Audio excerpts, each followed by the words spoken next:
How yourself, how in your own mind have you handled fear when you've come into these confrontations? Because it's amazing, you don't feel like throwing a roundhouse kick to the head, do you? Well, no, I mean, depending on the situation, you tend to talk. And if people talk, and you keep your distance, you don't let them get inside that little square that you've got in front of you. Could you tell us about the most, let's say, intimidating situation you've ever been in, Dave, and how did you actually handle it? The most intimidating situation, we're walking into a building site cabin one night and you could feel somebody was there, and fortunately I had a dog with me. I let the dog go and he dragged the bloke from under a table with a carving knife. If I hadn't have had that dog, the guy would have known I'd been there because he would have seen me torch. But while the dog is dragging a body about in a dark cabin, yeah, you get that certain bit of fear and confusion, wondering what the hell's happening. Yeah, weird, strange. You showed us some techniques earlier, and you pulled on the power of chi. I mean, to a lot of people, chi and ki, it's like, let's say, the mystic martial arts stuff that doesn't really work.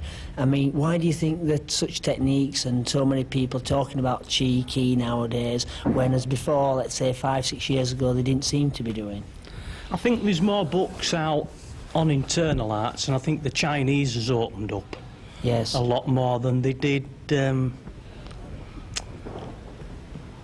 15-20 years ago. I think a lot of it, Bruce Lee helped a lot, because before Bruce Lee, people thought Kung Fu was a Chinese meal. Yeah. And it's I ordered one last night. Yeah, it's only the Bruce Lee film that's opened it up. But you've got more people going to China now, and they're fetching these things back with them. There's more books on meditation, there's more people teaching meditation. Do you meditate yourself, Dave? Yeah. And how does that help you in the actual martial arts, do you feel? I feel it helps me because it's very calming. Sometimes if I'm going to a class and I've been working the night before and you think, oh God, I've got to go and train. Quarter of an hour's meditation, I feel relaxed, my mind's focused, and I'm into my class. Where do you see martial arts going for yourself over the next few years? Myself, I see Zanshin martial arts growing because we're a multi-style group. We have people from Aikido, kickboxing, all arts. You've got a big course on today, haven't you? And that's how I'd like it to see, completely non-political. Tell us a little bit about the course today, the Zanshin course. You've got lots of different instructors from different styles. Do you find the karate and the jiu-jitsu guys mix very well?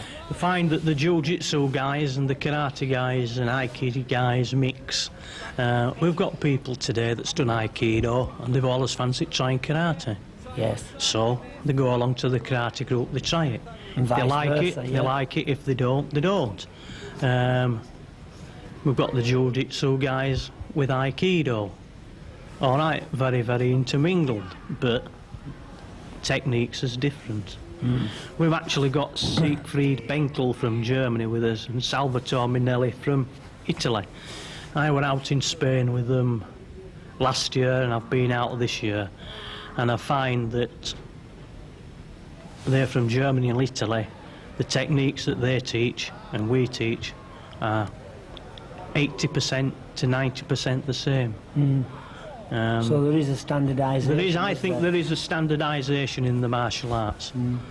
You get your various styles of jiu-jitsu like you do karate, but it's end of the day there's only so many ways you can kick, or as jiu-jitsu and aikido, only so many ways you can bend an arm. Yeah, or manipulate the joints, isn't it? Yeah, exactly. Yeah. Along with that, as long as we're able, we've got to fight to demonstrate the techniques to good standards, good abilities, and that means training together. And all my instructors, we get together once every week without the low grades to worry about and teach, and we have hard sessions and we have very technical sessions and we have great discussion sessions attached. So we all the time we're inquiring into every little nook and cranny of every technique and kata and gumite of Wadoryu Karate Do. So we're all there working, and that's the future.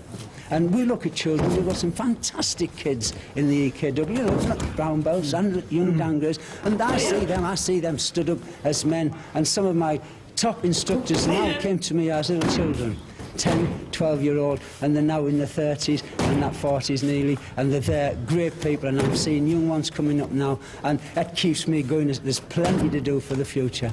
Okay.